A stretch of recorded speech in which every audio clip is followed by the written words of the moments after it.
Another question I got from you is, how can the narcissist believe his or her own lies? Because I hear clients say, I almost believe those lies too, because he or she is so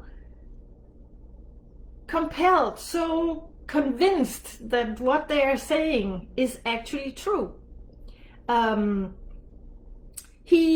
I had a client, a woman, tell me, my husband, we were at a party and my husband said something and he was clearly annoyed with me, so he called me a cow in front of the whole party. And I didn't want to say anything there because he was drunk and I was drunk and we were all drunk. So I confronted him a few days later where I felt it was a good time to sit down and have a talk. And I said, you know what? I really don't appreciate that you're calling me a cow in front of other people. That is, I don't appreciate you calling me a cow at all, but especially not in front of other people. If there is something you have a problem with, take it up with me the next day or something.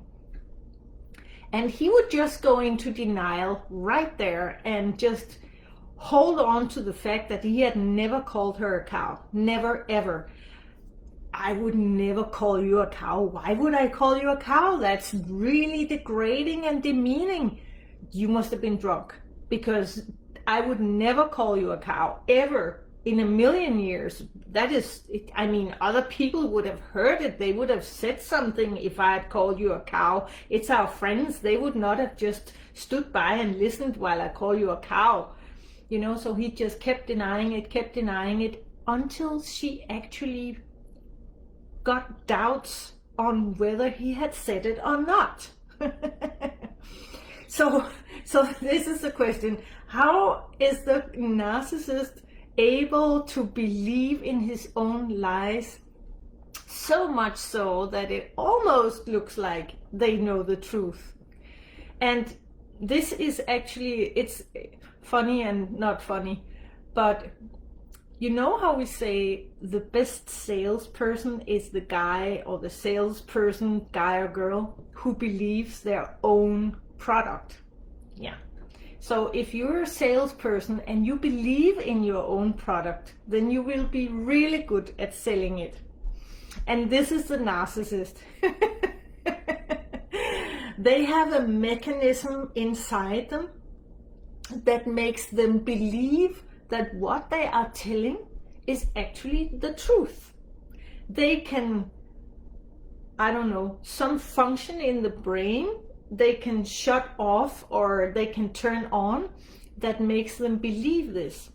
And how do I know this? I know this because I am a daughter of a narcissistic father, and when I grew up, my mother was a severe alcoholic, so she wasn't really there. She was there physically, but emotionally and mentally she wasn't there. So he was my only role model. So growing up and coming into my late teens and my early 20s, I had no other role model to imitate than him. And I had the lying.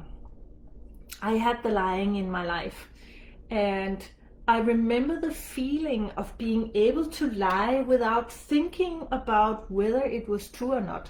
It was always true. It was sort of like an empty space you go into where whatever comes out of your mouth is true. No matter what anybody says, it is true what you're saying. You have a certain ability to, I'm calling it that the compass of truth that we all have inside us. We have a compass of truth. We always know what is true in us. Yeah, it was turned upside down. So instead of being able to feel what was true, because if I had felt, I would know that it wasn't true what I said, but I was unable to feel the truth compass, and it was upside down. So whatever came out of my mouth was the truth. And I was really good at lying, really, really good at lying. I could tell a lie like this and make it believable. I remember one time I was late for school. I think it was in the 5th or 6th grade.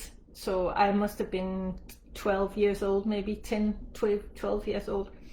And I was half an hour late for the first class.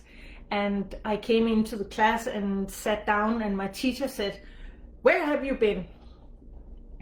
And I immediately said, it was a Monday morning, I immediately said, "Well, my dad and I have a friend who's a pilot, and he flew us down to the Spanish island Mallorca during the weekend, and we were partying all weekend with some of my father's friends and the pilot's friends. And on the way home, we ran into some problems with the plane, so we didn't have. I'm just directly here from the airport with a taxi, because we've been on that Spanish island for the whole weekend." And my teacher looked at me, and you could see when I look back, I can see his face going, "Can this really be true? Can this girl really be telling the truth?" And he looked at me and he said, "Are you telling me the truth?" And I said, "Yeah, why would I lie about something like that? You can call my father and ask. He will tell you the truth. We were at Mallorca during the weekend with his friend, the pilot." And my teacher said, "Okay, sit down. We'll start teaching." So he believed it because I was so convincing in my lie. Okay? And this is what narcissists do. They believe in their own lies. So even if you confront them and say, "But don't you understand that what you're saying is a lie?" they will just go into denial. "What? Me? Lying? Why would I lie about something like that? I have no reason to lie about that." And that is the function they do. That is why they can lie like they do. And just to end the lying thing for me personally, in my 30s, I saw that I worked with the lying over the years in my 20s, and I got rid of most of it. But still, when I was taken by surprise, or I was at risk of getting in trouble, I would still resort to lies somewhat. So when I was in my 30s, I think I was around 35, so it's almost 20 years ago now, I simply woke up one day and I thought, I need to treat this just like an addiction, because that is what it is. I am addicted to lying to get out of trouble. I have to treat that like any other addiction. So what I'm going to do is I will go back.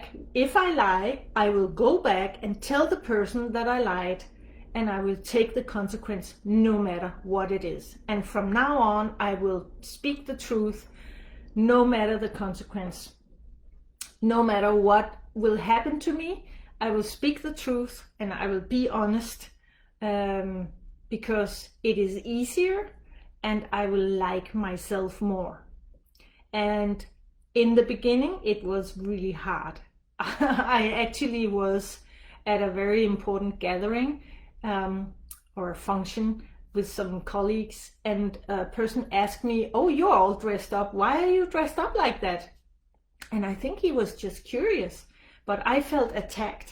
So I said, "Well, that's because after this gathering, I'm going up to have a meeting with a business director of this city up north of Copenhagen. I'm going to have a business meeting with him because we're going to do some coaching of the staff in the city council. So that's why I'm a little dressed up." And he was like, "Oh wow, that sounds really interesting. Good for you." And I was like, "Yeah, you know." And then we parted, and there was this meeting I had to sit through for an hour and a half, and I just knew that I had to go back to this guy and tell him, "You know what? What I told you was a lie." So after an hour and a half where I was just waiting to go back to tell him. So I went back and I said, "You know what? You asked me why I was dressed up, and I told you something, and it was a lie. I have this thing that I'm battling. I'm trying to learn to not lie at all, and it was a lie. I don't have a meeting with this business director at all. I've just dressed up because I like this clothes. So I'm really sorry that I lied to you." And he looked at me and he said, wow, you are so brave. Wow, well done. First of all, it's super cool that you are working on that issue. And second of all, coming to me and telling me that you actually lied and apologizing. That is just so awesome. Thank you very much. You are so inspiring. So it ended good. It didn't always end so good when I admitted to lying, but it took me maybe 2 or 3 years where I was vigilantly treating this as an addiction and going back and apologizing and being honest and always speaking the truth no matter the consequences. And in 2 or 3 years, I got to the point where I didn't need to lie anymore. Little by little, I found out that the consequences was okay. I could deal with them. So I got to the point where I didn't need to lie, but it was hard work, I can tell you. And this is what a lot of grown-up children, adult children of narcissists go through, the turned compass of truth, that it's turned upside down, and it's hard to differentiate between what is actually a lie and what is the truth. And it's hard to choose the truth because it's so easy to lie. So I hope you have enjoyed this video, and I hope that you will take whatever you can use and run with it. So see you next time. Bye.